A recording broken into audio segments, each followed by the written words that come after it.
Ama banal na nasa langit, kami po ay lumalapit, nagpapakumbaba sa harapan mo, umihiling na ng napakayaman mong yakap ng iyong presensya. Patuloy kang magpahayag sa amin, magpakilala sa amin, at loobin na ang iyong mayamang salita ay tumimo sa puso namin. Mapagpala ang lahat ng mga makikinig. Mapagpala ang lahat ng tatanggap ng iyong mga salita. Mapuno kami ng iyong biyaya, ng iyong pagpapala. Salamat, Lord, sa napakayaman mong grasya. Salamat, Ama, na sa ngalan ni Jesus at sa liwanag ng presensya ng Espiritu Santo na mangunguna sa amin ay iyong ipapakilala ang iyong mga salita at ang iyong kalooban mismo sa amin, ang iyong puso mismo sa amin. Kaya, Panginoon, salamat po. Salamat po sa iyong pangunguna. Salamat po sa iyong presensya. Salamat po sa iyong mga salita. Sa pangalan ni Jesus. Amen at amen. Isang mapagpalang araw po sa ating lahat at kayong mga nagsusubaybay na patuloy na nakikinig sa mga mensaheng ito.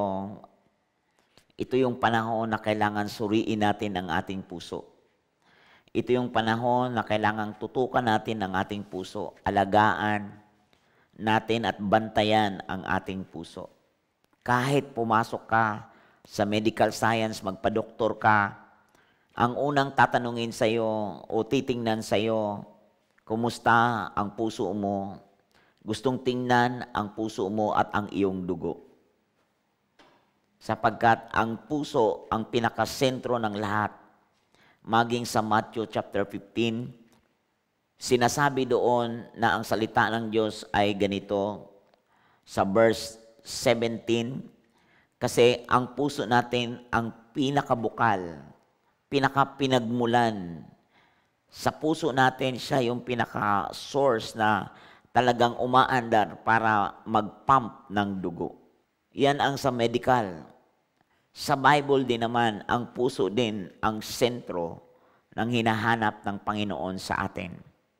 Sapagkat kung iyong mababantayan, sinasabi ng salita ng Diyos sa 2 Kings chapter 5, verse 26 na ang puso natin ang naglilingkod sa Diyos.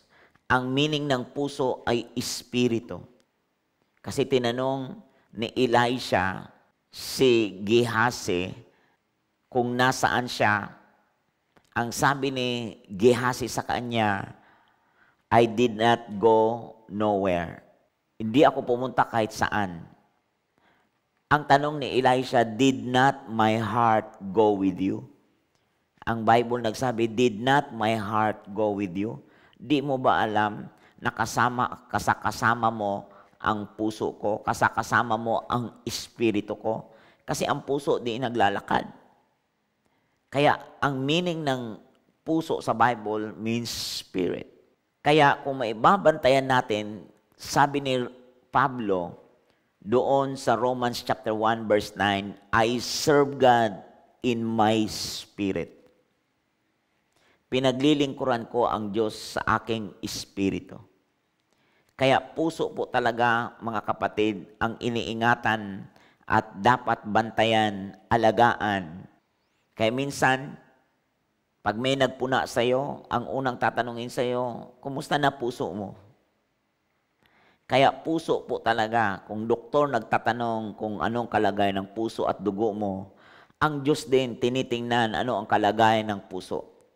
Dito, sa Matthew 15 verse 17, hindi ba ninyo nalalaman na anumang pumapasok sa bibig ay tumutuloy sa tiyan at pagkatapos ay idinodumi? Verse 18, ngunit ang lumalabas sa bibig ay nanggagaling sa puso. No? Iyan ang nagpaparumi sa tao.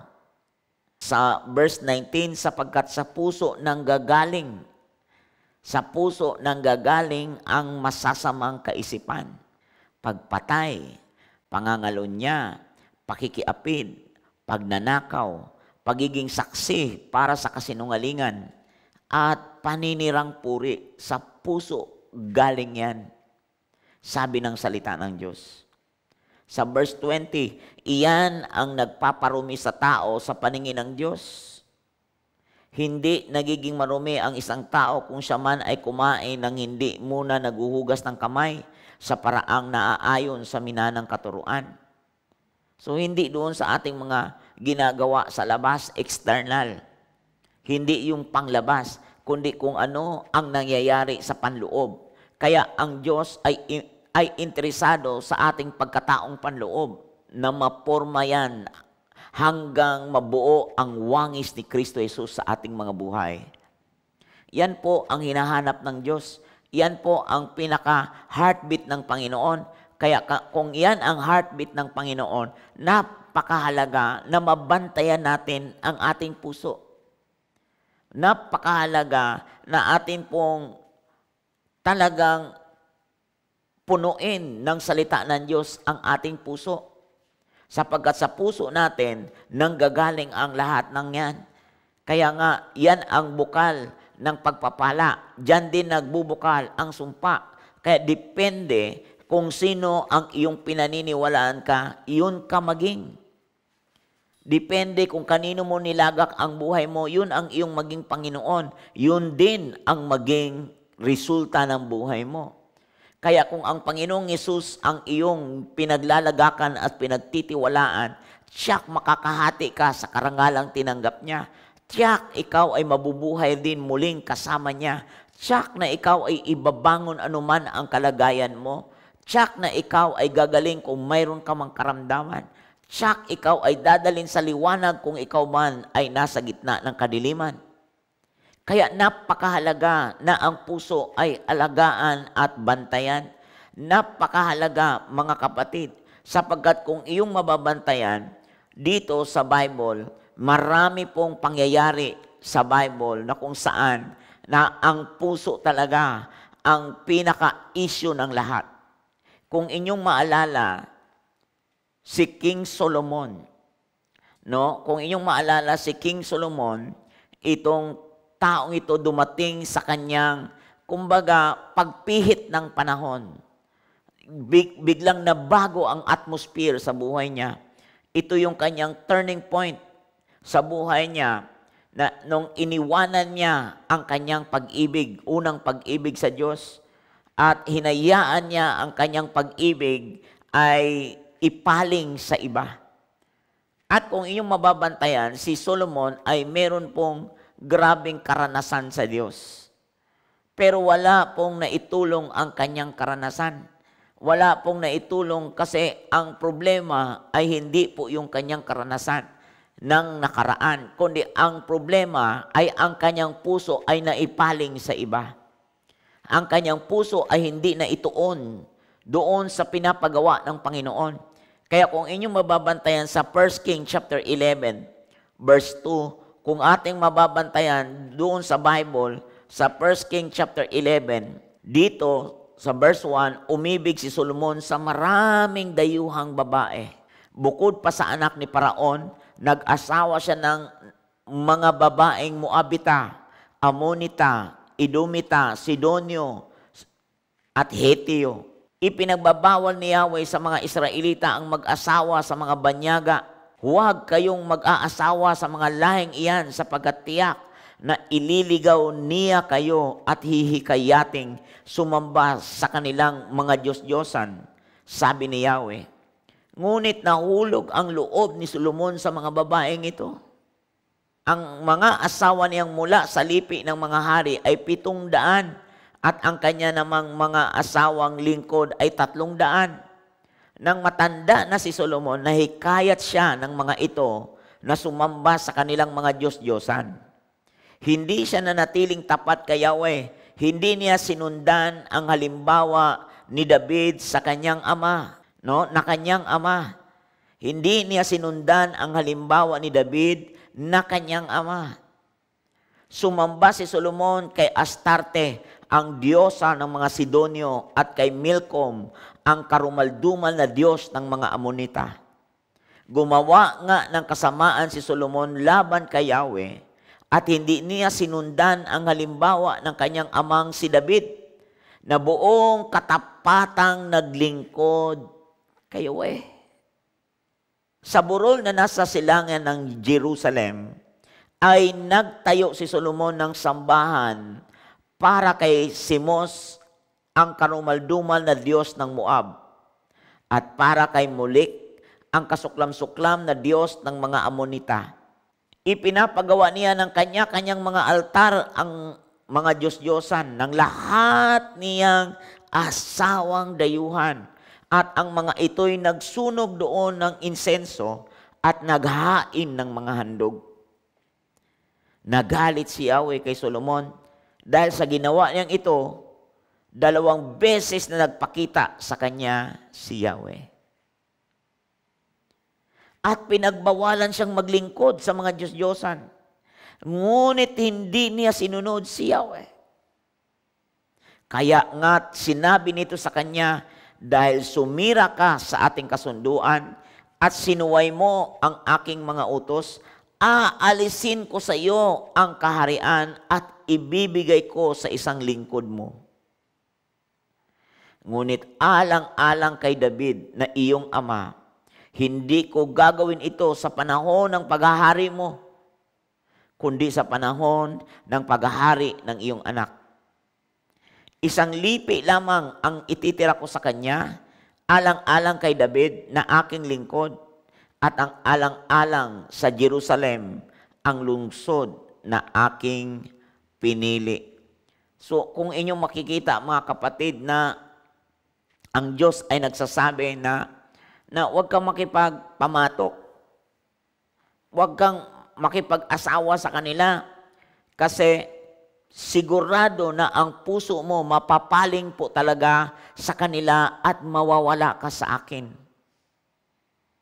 Di ba? Alam naman natin na ang church ay bride ng Panginoon yan at siya ang ating groom. Now, kapag naglingkod ka sa Panginoon, parang itinuring ka na kanyang bride. Kaya sabi ng Revelation 21 na yung babaeng nakasuot doon ng babaeng pangkasal, yun yung bride, at ang groom ay ang Panginoong Hesus. Ipapangasawa sa ating Panginoong Hesus. Kaya yung nakasuot doon sa Revelation chapter 21, na hindi po yung babaeng nakasuot ng gown, na ang ibig sabihin ay babaeng nakasuot ng gown. Ang tinutukoy noon ay ang church. Ang tinutukoy noon ay ang body of Christ. Itong buhay ni Solomon ay larawan, picture, simbolo ng taong representative ng Diyos dito sa lupa para ipakilala ang kanyang kaharian. Parang siya ang magiging tinatawag na halimbawa, model. Para siya ang magiging instrumento na i-represent ang kaharian ng Diyos dito sa lupa. I-presenta kasi ang puso ng Diyos, your kingdom come, your will be done on earth as it is in heaven. Kumbaga, ang puso ng Diyos i-duplicate ang langit dito sa lupa. At yun ang tinatawag na kanyang kaharian sa Matthew 6:9 and 10. Your kingdom come, your will be done. Saan? On earth. Katulad ng saan? As it is in heaven. At ang Diyos ay naghahanap ng mga tao niya, mga lalaki at babae, na pipiliin niya na itong mga taong ito may puso sa Kanya at ang puso ay hindi hati. Pusong sa Kanya lang. Kaya nga sabi niya, love God with all your hearts. Love God with all your soul. Love God with all your hearts, with all your soul, with all your strength. Kasi ang Diyos ay mapanibugo. Kaya nga, nung si Solomon ay tumanda na, yung kanyang mga asawa, no, napihit ang puso niya, sabi ng verse 4, at napihit din sa mga Diyos-Diyosan nila na pinaniniwalaan ng mga kanyang napangasawa. Kaya nga, mga kapatid, kung inyong mababantayan, na ang puso niya ay nawalang tuluyan sa Diyos. Tingnan mo si Solomon, meron naman siyang karunungan. Si Solomon, mayaman sa karunungan, pero may naitulong ba ang karunungan sa kanya para para makaligtas dito sa kalagayang ito? Mga kapatid, pag puso na ang pinag-uusapan, kapos na ang kaalaman at karunungan. Kasi ang puso, ang pinaka-supreme po talaga, siya po talaga ang bukal. Siya po talaga ang pinanggagalingan, dumadaloy diyan ang karunungan. Kumbaga, mga kapatid, yung puso talaga ang pinababantayan kasi yun ang source of everything. Yun ang pinakasentro ng lahat. Na kapag yan ay naipaling sa iba, yung isip mo kapos, unawain na yan. Yung iyong nalalaman, pinag-aralan, naabot sa buhay, kapos nang maintindihan yan. Kasi at the end of the day, ang Diyos nakatuon sa puso mo, doon talaga yan nagbubukal. Kaya nga, your faith is a gift. Nilagyan ka ng faith na kagaya na meron dyan. Kasi yung faith na yan, alam mo, determines your action. Your heart of faith determines your action. Your heart of faith determines your attitude. Your heart of faith determines your thinking. Mga kapatid, yung lifestyle mo, nagbubukal lahat dyan sa puso na yan. Kaya ang Bible, by faith they conquer. By faith they conquered. The moment may paling na ang puso mo sa iba, siguradong ang paniniwala mo na ipaling na rin doon. Di mo namamalayan, unconsciously, nakakiling na ang puso mo sa iba. Kaya pag hindi mo binabantayan ang puso mo na yan, hindi natin pinaalagaan ng Espiritu Santo ang puso na yan. Hindi natin nabantayan na si Jesus ay maporma dyan. Hindi natin pinayagan si Jesus totally na hawakan yan. Mahihirapan po tayo na masinop ang buhay ng iba at masinop ang buhay natin. Kaya puso ay bantayan, puso ay alagaan, puso ay ating dapat tutukan. Kasi kung iyong mababantayan sa verse 9, the Lord became angry. Galit ang Diyos kay Solomon. Bakit? Kasi ang puso niya ay tuluyan na po na tumalikod sa Diyos. Antindi nito. Ano bang alam natin sa ulo natin kung ang puso na ang umiral? Kaya nga maraming mga tao, kahit matalino, kahit maraming natapos, bobo sa buhay. Yan ang totoo dito. Summa cum laude ka, wala namang masama dun eh. Mayroon bang nakapantay sa karunungan? Meron si Solomon. Sino sa buong mundo ang nakapantay sa karunungan? Meron si Solomon. Kung itong taong ito walang nakapantay sa karunungan ng sanlibutan, lahat meron siya. Kayamanan, halos bato na lang meron ang ginto sa kanyang panahon. Ano ang nagawa niya? Nang ang puso niya ay nakontaminate. Naligtas ba siya doon sa kanyang karunungang meron siya? Naligtas ba siya sa kayamanang meron siya? Nailigtas ba siya sa kanyang pagiging cum laude? Hindi ko naman sinasabi na binibira ang cum laude. Kaya kung cum laude nga, di nga makaiwas sa ganitong contamination, di lalo nang walang kakumla cum laude. Siguro, lalo na kung hindi valedictorian, kundi balikdictorian yon. Lahat ito, mga kapatid, catch the spirit. Hindi yung cum laude o hindi cum laude o di cum laude, hindi yung walang naabot o may naabot, hindi yung walang pera o may pera. Mga kapatid, ang issue dito ay puso. Kaya kung inyong mababantayan, kapag puso na ang naipihit sa iba, mga kapatid, di na kaya yan ilagay sa ulo ng tao.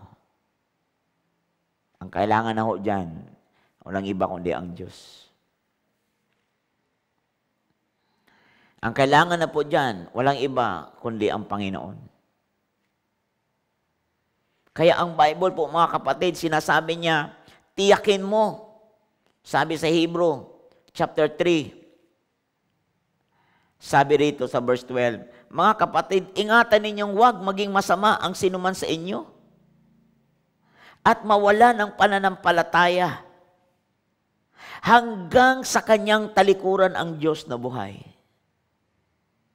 Ito lalo na sa sitwasyon na ito ngayon. Ang daming tukso. Anong tukso to? Ang talikdan mo dahil sa masamang paligid na to. Ang tukso dito ay i-compromise mo ang paniniwala mo kay Kristo Jesus. Sabi dito, mga kapatid, ingatan ninyong huwag maging masama ang sinuman sa inyo at mawalan ng pananampalataya hanggang sa kanyang talikuran ang Diyos na buhay. Sa halip magtulungan kayo araw-araw. Ito yung Bible, mga kapatid, magtulungan kayo araw-araw. Paano tayo magkakapagtulungan? Ay magpaalalahanan, kagaya nitong pagpapahayag nito, ay pamamaraan ito na tulungan kita, mapaalalahanan kita na huwag kang mawaglit, huwag maipihit ang puso mo palayo sa Diyos, kundi maipihit ang puso mo na lalong mag-umigting na magmahal sa Diyos. Sino bang naniwala sa Diyos na napahiya? Lahat ng naniwala sa Diyos talagang pinagpala at nailigtas sa sumpa. Ay talaga naman po, magtulungan kayo araw-araw. Sabi rito araw-araw. Habang ang panahon ay matatawag pang ngayon, ibig sabihin ito yun. Habang mayroon pang pagkakataon, upang walang sino mang madaya sa inyo at maging alipin ng kasalanan. Ibig sabihin, upang walang malinlang, upang walang tumalikod sa Diyos, upang walang makalimot sa kanilang partisipasyon na itayo ang kaharian ng Diyos dito sa lupa.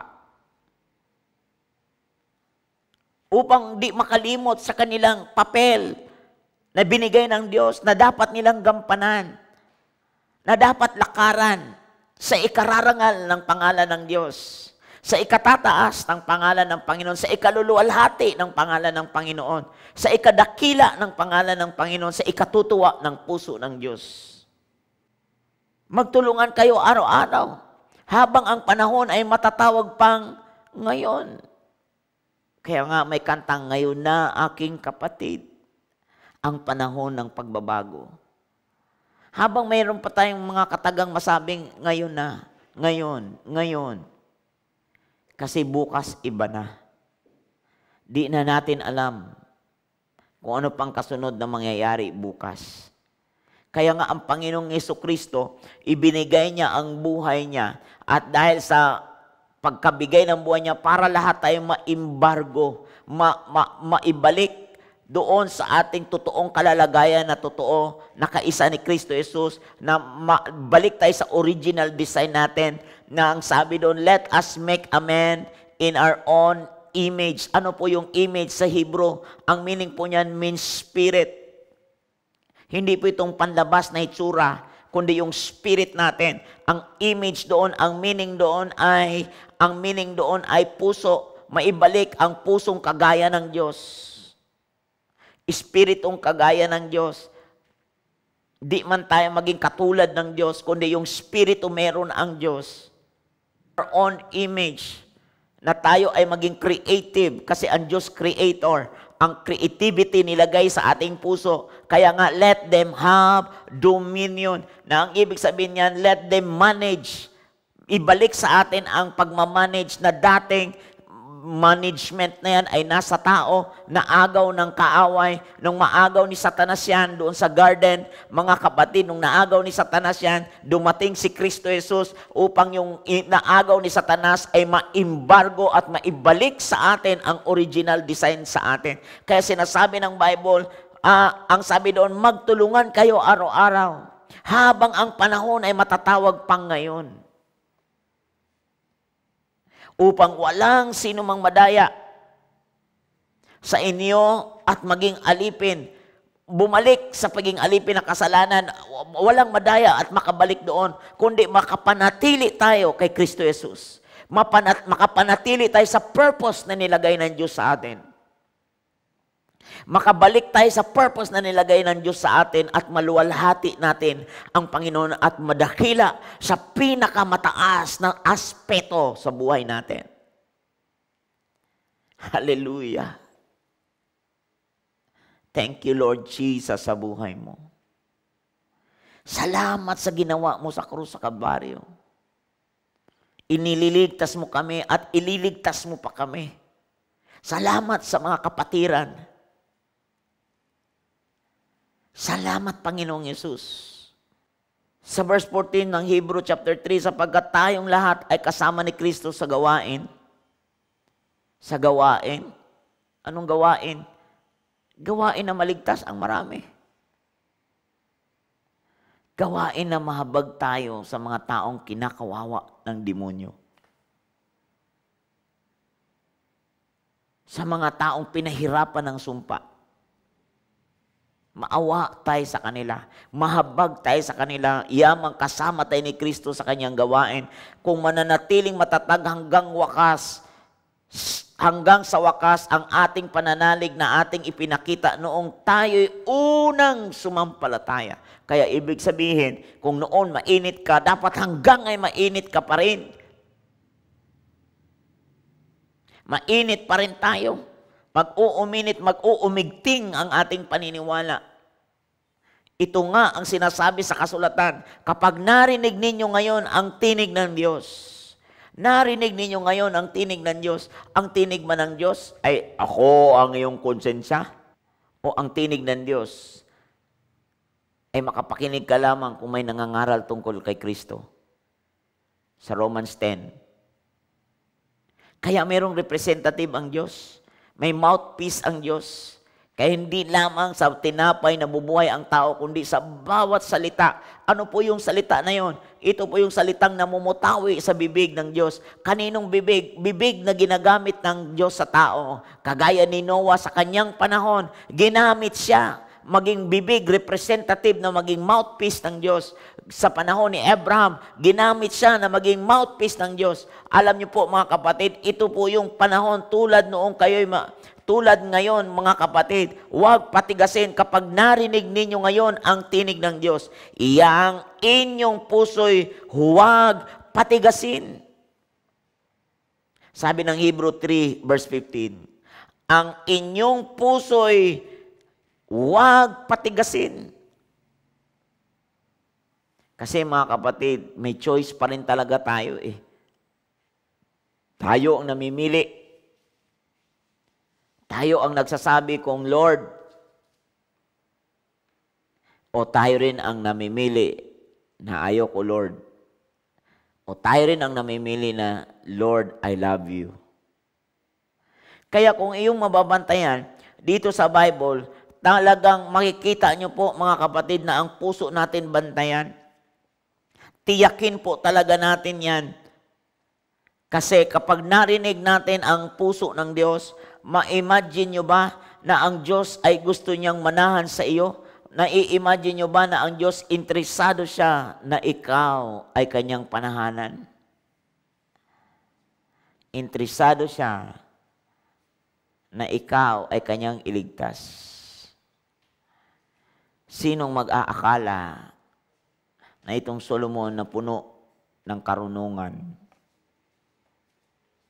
ay biglang na-contaminate at walang nagawa ang kanyang pagiging marunong sa pusong biglang tumalikod sa Diyos. Kaya sabi ng Bible, if you hear God's voice, huwag ninyong patigasin ang inyong puso. Magsisi ka at talikdan ang iyong kasalanan. At ang susi lang po talaga na ang Diyos ay manumbalik sa atin kapag tayo nagpakumbaba.